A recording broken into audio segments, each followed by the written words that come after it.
Work has been slow as fuck. Maybe you can afford to spend money on food. I can't. And I'm supposed to tell my story, and it's really hard for me to do because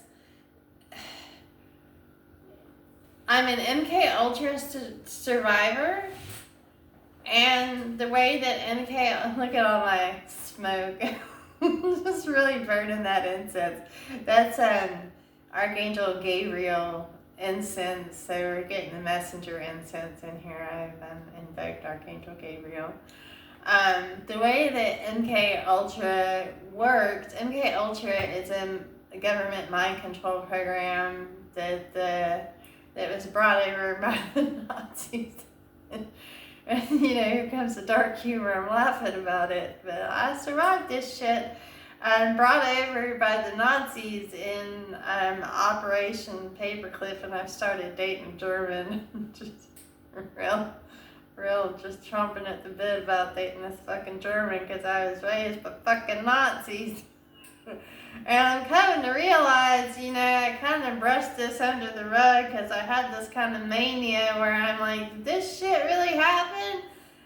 Does the Secret Service really escort me around? But I think that they do, and maybe I've been subdued with the medication by Walmart that they, you know, put some extra medication in my medication and don't tell me what it is because all of a sudden I'm just real fucking subdued. But my medication hadn't changed, I just got it refilled. And of course I'm schizophrenic, so, but they don't tell me that I'm schizophrenic. There is that when you score psychotic on tests, they don't tell you that you're crazy. They just let you go around with these diagnoses and don't tell you shit. But the whole point that I'm getting at is with MK Ultra, you dissociate a lot and everything's disjointed and nothing makes any goddamn sense. So you have all this mind control done to you and you don't fucking know what's going on. You just go about in your life just like a piece of trash kicks around on the side of the highway by a bum. You're just like, I don't know why my life fucking sucks. Goddamn, what the hell's fucking happening to my fucking life? And the thing is like, I was brought into this world with this trust fund. Like, my dad is fucking mafia. But don't nobody know it. He's Freemason as fuck. Don't ever talk about it. Secret society to the hilt. Doesn't ever mention anything about no society, nothing to nobody. But there's third degree Freemasons in the family that everybody talks about it, but Jody don't talk about it to nobody. And you know, he's real thug. You know, he introduced himself to my first husband as the meanest son of a bitch you ever meet. And let me tell you what, I was raised by this man. He is kind of mean. He's been trying to kill me. And he recruited my children because he didn't want it to be discovered at the end of his life what a piece of shit he was towards me. And the fact that Judy's not my mom, I don't think. And that he let her bully me around all her life, and now he doesn't want it discovered that he wrote me out the wills, leaving it to my kids. He's tried to kill Emma, and now Emma's, you know, she's in global shipping. She's gotten herself involved in the logistics community, and her name is on all this shit. And you know, I'm a psychic investigator, so I don't have any evidence, but I mean, it all kind of checks out in the grand scheme of things, and like, her name is on shit that's been shipped, and you know, her boyfriend from high school is Italian, and Franco is like big into this community in Statesville. Statesville is a manufacturing community on the intersection of I-77 and I-40, and it has a shipping community, and Emma spearheaded the global shipping department for a transfer company. And, you know, she mentions how she's responsible for the stuff that ships out of there. Well, if you're shipping shady shit for the mafia, well, ooh, and, you know, are just sleeping around with these grown men to jockey into position. Like, I don't know if I know my own kid. I really don't. You know,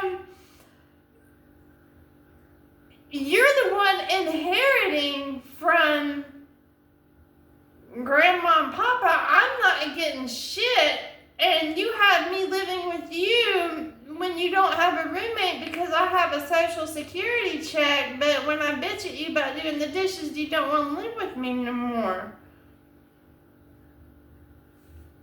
And it's your boyfriend's Italian dad who wants me to pay for 2 bedrooms. And he wants me to parent your boyfriend, who he didn't bother to raise. He stuck in a basement with an Xbox and said, fuck this kid, destroy his fucking future. Who gives a shit if he knows how to support himself?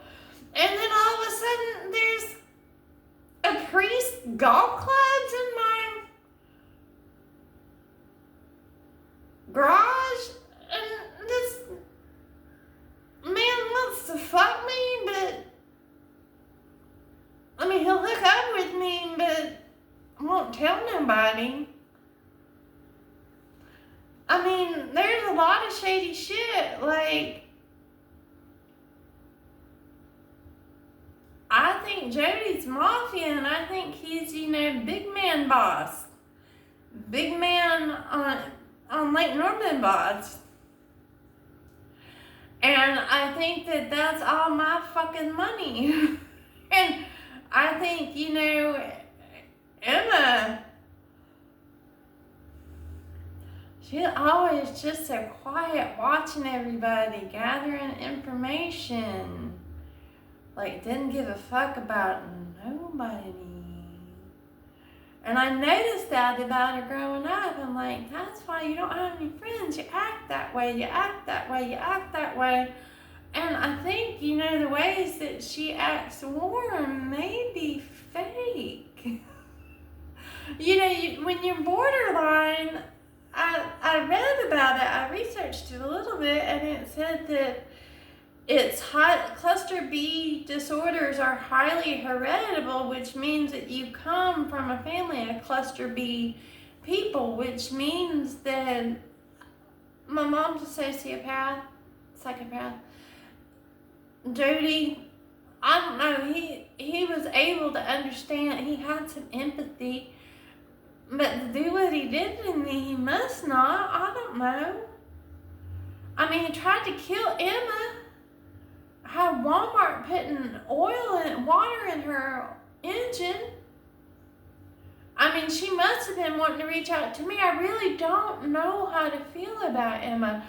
My gut says that she got coerced and had magic used on her, and that maybe she just got put in a bad position by men who were much more powerful than her, and she got caught up in something that she didn't have a choice but to commit to because her name was on the books. And I love Midgie very much.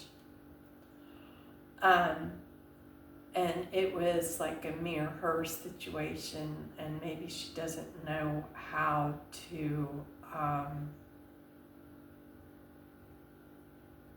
back out of it. And I hope that she can. And Midgie, I'll always forgive you, especially against these piece of shit men. You know, I understand how they operate, and I know what mind control is, and I'll always forgive you, Midgie. You know, there's nothing that you can do to me that would ever make me not love you. And same goes for you, AJ. I'll always, always, always forgive you, no matter what you do to me. Because I know that these people have worked on you since you were babies. to take you away from me. If you learn about attachment, these people knew how to make you attached to them as infants, and I didn't know anything about attachment. I have disorganized attachment to begin with, so I didn't understand how important attachment was in infancy. And then I had psychosis with Emma, postpartum psychosis with Emma, and I didn't have it to give. So Judy came in there, swooped in there with the attachment, and that's where the parental alienation began. So, there's nothing that those kids can do to make me not love them. We were sabotaged from the very beginning. So, there is that.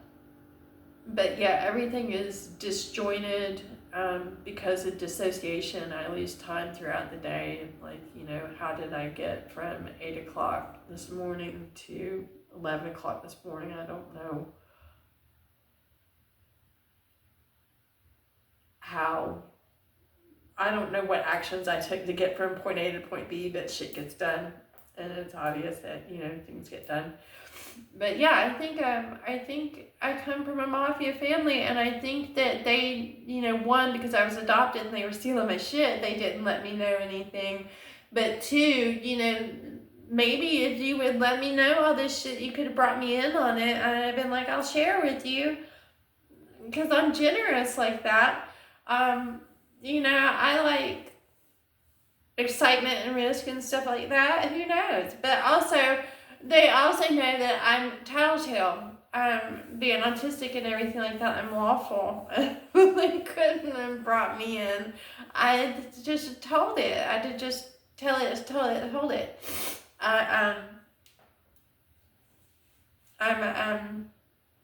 My name means truth. They named me Alice, Alicia, which is a derivative of Alice. And, it means noble, but it also means truth. So I'm going to tell it, and, I'm telling all this shit before we even go to court. I mean, nobody from the FBI has reached out to me, but I have filed cybercrime complaints for my phone being hacked, and there have been incidences where I've been out and about and people have started conversations with me, and they've been like, well, I'm like the FBI. And, people in chat have been like, well, I hope we get to be real good friends.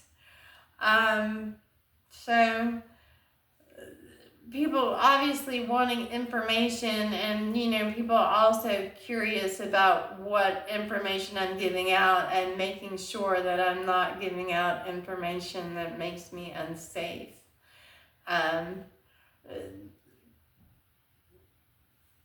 And it's neither here nor there, because I just got a team of people here keeping me safe.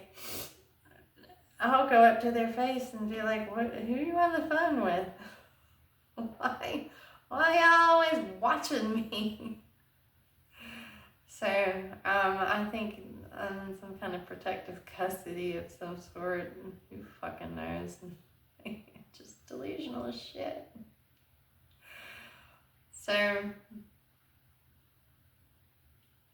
yeah, nobody's told me shit during the investigation. God, that'll be something to answer for on the stand. But I think I need to be making shit known. I think I need to raise my voice, raise a stink about these people, or I'm just crazy. I'm just crazy and notice shit that doesn't exist.